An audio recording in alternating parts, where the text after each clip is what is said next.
Sveiki, mano kanalo žiūrovai. Šiandieną aš noriu su jumis pasidalinti vieną įkvepiančią žinutę. Apskritai mėgstu dalintis įkvepiančiomis žinutėmis, nes ir pačiai patinka jas gauti. Ir ypač tokiu metu, kada taip reikia tokio nors mažo ženklo, kad viskas vyksta gerai, reikia palaikymo, kad viskas gyvenime klostosi pačiu geriausiu būdu. Jeigu kas dar manęs nepažįstate, aš esu Rolanda Jankūnė, esu vidinio augimo mentorė, rašymo mentorė taipogi ilgametė, bet šiuo metu labiau pasirinkau dvasinio rašymo kelią. Taip pat esu naujojo laiko vedlė, kuris savyje derina tai, kas yra materialu ir tai, kas yra subtilu, dvasinga. Šita šios dienos žinutė yra skirta tai magiškai datai, tam magiškam periodui, kurį daug kas akcentuoja. Tai yra gruodžio 12 ir gruodžio 21 diena. Daug kas tai laiko tokiu ypatingu energetiniu portalu, kuriame labai daug potencialo energijos, realizacijos energijos ir kad viskas šiuo metu turi tokią ypatingą kūrybinę jėgą. Ir šita žinutė iš tikrųjų yra skirta tiem žmonėm, kurie tiki, kad jie yra kūrėjai, kad nuo jų priklauso tai, kokia bus jų realybė. Nes mes iš tiesų turime tą galingą kūrimo įrankį ir kiekvienas galime jo naudotis, jeigu tik žinoma jo tikim ir jeigu norim ir įdedam nors šiek tiek pastangų, o greičiau net ne pastangų, o savo kryptingo dėmesio į tam tikrą dalyką. Taigi, apie ką yra šis video, apie ką šis portalas 1221. 12-12-21. Prisipažinsiu, aš nesu labai didelė ypatingų datų, ypatingų laikų gerbėja, kaip ir skaičių sureikšmintoja. Tačiau pripažįstu, kad tame yra jėgos, tame yra labai daug galimybių, nes labai daug žmonių tuo metu nukreipia savo dėmesį į būtent tam tikras datas, tam tikrą laiką, lygiai taip pat kaip ir naujus metus nukreipia savo dėmesį.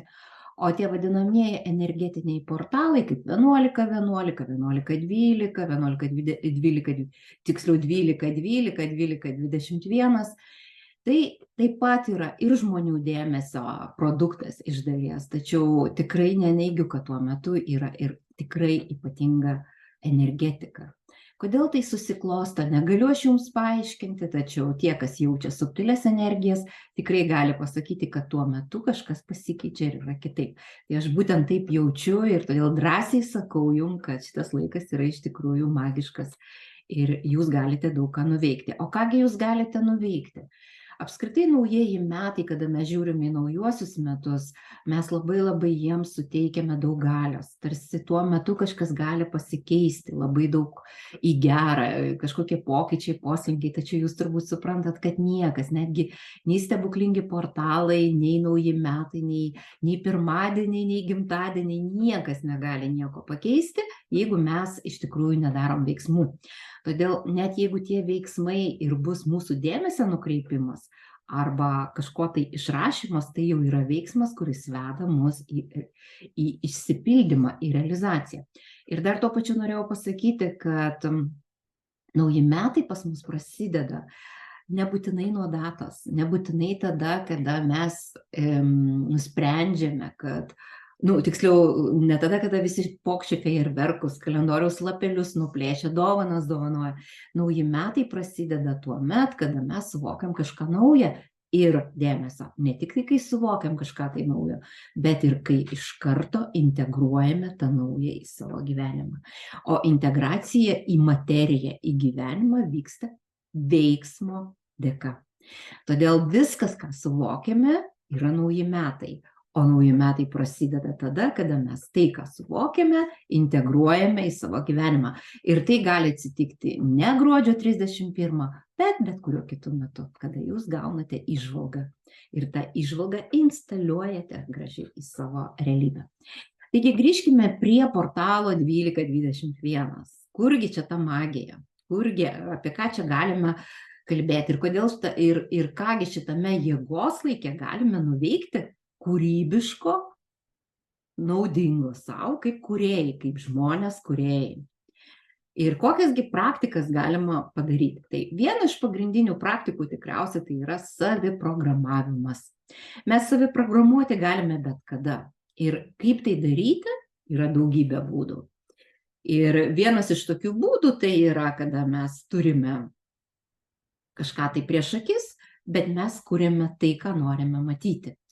O kaip mesgi tai kūrėme, ką norime matyti? Dėmesio pagalba ir vizualizacija. Vizualizacija tai yra pagrindinis kūrimo įrankis.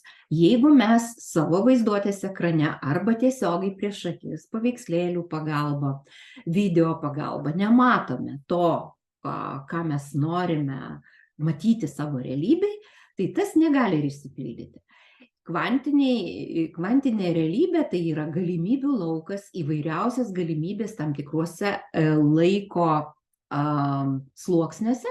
Ir jeigu mes savo dėmesį nukreipiame į tam tikrą pasirinktą variantą, tas variantas realizuojasi. Tačiau jisai negali realizuotis tik tai, sugalvojęs, aš dabar pasižiūrėsiu čia kažkokį vieną kitą kartą paveikslėlį gražų, kažkokį tai nuostabų namą ant vandenyno kranto, arba pagalvosiu ir įsivaizduosiu, kaip aš iškeliauju į Naująją Zelandiją ir aš ten gyvenu, kaip pavyzdys, tai niekas neįvyks. Ir kas bandė tos dalykus daryti, supranta, kiek yra svarbu minimum 30 sekundžių išlaikyti savo dėmesį ties kažkuo tai. Ir negana to, mums reikia tą dėmesį nuolat palaikyti. Nuolat. Tai yra ne tai, kad aš vieną kartą pažiūrėjau, bet reikia tiesiog nuolat tą dėmesį laikyti ties tuo objektu, kurį mes norime pritraukti savo gyvenimą. Vėlgi, prisiminkim, kad čia yra ekologijos principai, kad mes negalime kenkti nei kitiem, nei savo, negalime įtraukti kitų į šitos procesus, čia yra tik tai mūsų realybė, kurią mes kūrėme. Ir taip pat reikia prisiminti, kad vis dėlto mes esame žmonės su savo žmogišku mąstymu ir savo įsivaizdavimu, kas mums yra geriausia, todėl visada reikia palikti laisvės ir erdvės kūrėjo valiai, kad jisai tiesiog pats nuspręstų, ar tikrai mums to reikia. Taigi, nes kartais būna taip, kad mes prisišaukiam į savo gyvenimą visiškai dalykus, kurių mums nereikia. Taigi vizualizacija. Tai vizualizuoti mes galim tiesiog paveikslėlių pagalba ir apsupdami save tais paveikslėliais. Tai tam yra įvairiausios programos, tokios kaip Pinterest, kaip tas pats Instagramas ir kitos foto, kur yra paveikslėlių įvairiausių. Ir mes galime įsirinkti savo realybėje atitinkantį paveikslėlį, pavyzdžiui, kažkokius tai namus ar butą, ar automobilį, kam reikia, ten, kas svajoja apie tai. Aš pati asmeniškai tokių dalykų vengiu, kaip ten norėti besąlygiškai kažkokių tai daiktų. Tačiau man patinka irgi vartyti, įsijausti į tam tikrus gražius vaizdus, filmukus. Ir aš pastebėjau, kad kada aš tai darau, tai tiesiog tarsi savaime atsiranda mano gyvenime. Bet čia yra antras punktas, kurį noriu jums pasakyti. Antras punktas, tai reiškia, kad mes visą tai, ką matom, turim pajausti savo kūnu. Tai reiškia, kad mes tikrai realiai turime išgyventi tą jausmą, kad mums patinka tai. Mes negalim rinktis, kad protų patinka. Ne, mums tikrai turi būti kažkokie kūno pojūčiai, kažkokie tai išgyvenimai viduje, ar tai šiluma, ar tai virpuliukai, ar tai vibracijos, kad kas bylotų, kad mūsų kūnui tai patinka. Tai būtent tas išgyvenimas kūno lygmenyje labai svarbu. Ir čia liečia bet ką, ne vien tik tai šitą portalą, bet apskritai mums labai svarbu išjausti ir kūnu pajausti fiziškai, praleisti per kūną energiją tam tikrą. Tai čia irgi toks svarbus momentas. Taip pat labai svarbu apsupti tais paveikslais. Jūsgi žinot, ką mūsų akis mato, tas realizuojasi. Ir jeigu mes apsupam tam tikrai žmonėms save, jeigu mes apsupam tam tikrais daiktais save, jeigu mes, kurie mums patinka, kurie mėgiami, džiugina mūsų širdį ir akį, ir kūną, ir per prisilietimą, ir per žvilgsnį, visa tai realizuojasi, integruojasi į mūsų gyvenimą. Tai čia irgi, jeigu mes turim kažkokį tai norą, tarkime, išvažiuoti į kitą šalį, tai mes turime žiūrėti tokius paveikslėlius, žiūrėti tokius filmukus. Ir tai ne tai, kad pasižiūrėti vieną kartą, bet nuolat kiekvieną dieną sukti ir sukti. Taip pat labai svarbus dalykas yra tikėjimas, nes daugelis žmonių galvoja, na, čia kažkokia nesąmonė, čia kažkoks žaidimas vaikiškas. Žinokite, na, šitoj realybėj ir kvantiniai realybėj nėra jokių žaidimų. Čia yra tik tai mūsų pasirinkimas, nes tai, ką mes įsivaizduojame, tas ir gali tapti mūsų realybė. Nes tai vadinasi yra mūsų variantų linijose. Ir mums tai reikia pereiti per savo mąstymą, per savo pojūčius, per savo vaizduotę į tą laiko liniją, į tą realybės liniją. Na, čia skamba galbūt labai sudėtingai, tačiau viskas labai paprasta. Jūs įsivaizduojate dalyką savo vaizduotėje ir jis jau yra. Kiek kada jisai realizuosis materijai, tai priklauso nuo daugelio komponentų, nuo jūsų vibracijų lygio, nuo to, kiek jūs tikite tuo, kiek jūs dažnai ties to savo dėmesį sutelkėt ir taip toliau, ir taip toliau. Tai va, tai ties tikėjimas, kad mums reikia visą tai išjausti kūno lygmenį, emocijų, jausmų lygmenį, praleisti per kūną ir tikėti, kad tai visiškai įmanoma ir kad tai gali įvykti. Tai va. Nes materializacija, bet kokia materializacija vis tiek fiziniam lygmenį vyksta. Vadinasi, kūnas čia dalyvauja, mūsų kūno pojūčiai labai didelį vaidmenį. Toliau. Mums reikia išmokti atsipalaiduoti, nes kur mes susispaudę, ten energija neteka. Ir jeigu mes gebame atpalaiduoti protą, tai gali padėti meditacija ir laiks nuo laiko praktikuoti tokį atsipalaidavimą. Tai šitie dalykai irgi įeina į mūsų gyvenimą lengviau. Ta prasme, mūsų trokštamos realybės kūrimas. Ką aš noriu visu tuo pasakyti? Šiek tiek žaismingai pasakoju, šiek tiek ir gal su humoru. Tačiau kiekvienam žmogui galima pasirinkti, kaip jis nori. Vieniem toks scenarius, kokį aš pasakojau, toks priėjimas prie realybės kūrimos yra labai labai artimas. Man asmeniškai irgi tai artima, tik galbūt šiek tiek kitame lygmenyje. Man artima suvokimas, kad aš bet kada galiu kurti savo realybę. Man nereikalingi speciali laikai, kad aš galėčiau tai daryti. Ir kuo labiau mano nuostata yra tokia, kad aš galiu bet kurią akimirką kurti ir aš kuriu bet kokią akimirką, bet kurią akimirką dabar taip pat, tai irgi man tai yra labai svarbu. Ir aš to laikausi, ne kažkokių specialių laikų, bet visuomet laikyti fokusą ties to, kas yra mano dėmesio ekrane, į ką aš kreipiu dėmesį.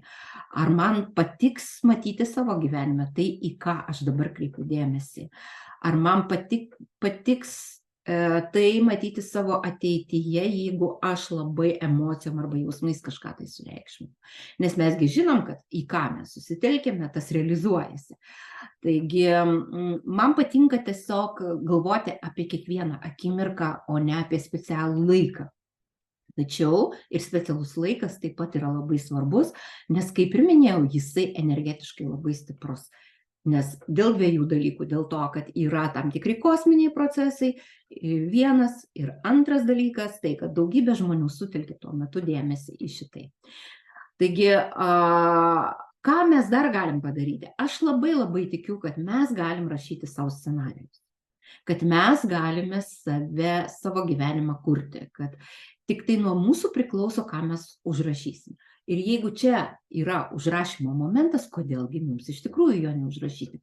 Todėl man labai patinka visos užrašymo praktikos, dėl to, kad aš daugybę metų dirbu su rašymu ir nuo įprasto rašymo perėjau prie subtilaus rašymo, prie channelingo, prie rašymo, prie dalykų, kada mes gauname per rašymą ir atsakymus ir galime sustiprinti save per rašymą. Šiuo atveju per rašymą mes galime padėti kurti savo tokį gyvenimą, kokį norim. Tai kaipgi tai gali vykti?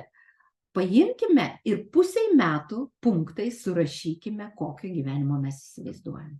Tiesiog punkteliais. Pirmas punktas. Mano gyvenimas bus toks, toks ir toks. Aš gyvensiu taip, taip ir taip. Aš jausiuos taip, taip ir taip. Aš kursiu, realizuosiu šitai. Aš užsiimsiu tuo. Mano pajamos bus tokios, bet pasistengim rašyti viską labai, labai konkrečiai. Niekas nemėgsta abstraktumų. Nei mes patys, kada bendravom vieni su kitais, nei visata abstraktybių nemėgsta. Viską reikia daryti labai, labai konkrečiai. Kuo konkrečiau iki smulkmenų mes įsivaizduojame ir užrašome visą tai, mes įžeminame visą tai į popierių ir ypač jeigu rašome ranka. Todėl įsivaizduokite, kad atėjo kažkoks džinas ir sako, žmogau, dabar tu viską gali. Dabar fantazuok į valias, rašyk, niekiek nesumažink savo ateities, nesumažink to, ką tu gali sukurti. Nesumažink savęs, neįsivaizduok, kad neužkirs kelio apribojimais, neužkirs kelio savo ateičiai baimėmis. Ir neribok savęs, imk maksimaliai kiek įmanoma, tačiau viską konkrečiai rašyk, kad tai nebūtų abstraktybės. Ir tiesiog rašyk su įkvėpimu ir leisk lietis tėkmėje tam, ką nori prisikviesti į savo gyvenimą. Ir svarbiausia, kad visa tai būtų iš širdies, kad tai nebūtų iš proto. Žinokite, veiksmai, ką mes darome, neturi tokios reikšmės, kiek būsena, kurią mes jaučiam tuo metu, ir motyvas, dėl kurio mes tai darome. Jeigu tas motyvas yra kūrybinis, jeigu mes norime tuo savo pusės metų scenarijumi sukurti savo realybę tokią, kad jinai būtų pilna, kad joje būtų daug naujų galimybių, daug naujos realizacijos, kad visa ta mūsų realybė kitiem tarnautų, ne vien tik tai man. Turėkime pačius aukščiausius tikslus, turėkime pačias aukščiausias misijas, kad ir koks skambus tas žodis bebūtų.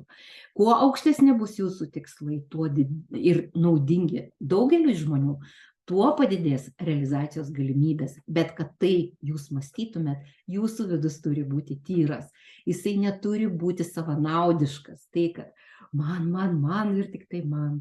Todėl norėkite daug, vaizduokite erdviai, jauskite visą tai ir darykite veiksmus, kad ta realybė, kurios jūs norite, realizuotųsi iš tikrųjų. Taigi šitas laikas 12, 12 ir 12-21 yra skirtas mūsų kūrybai. Linkiu jums būti kūrėjais. Sėkmės.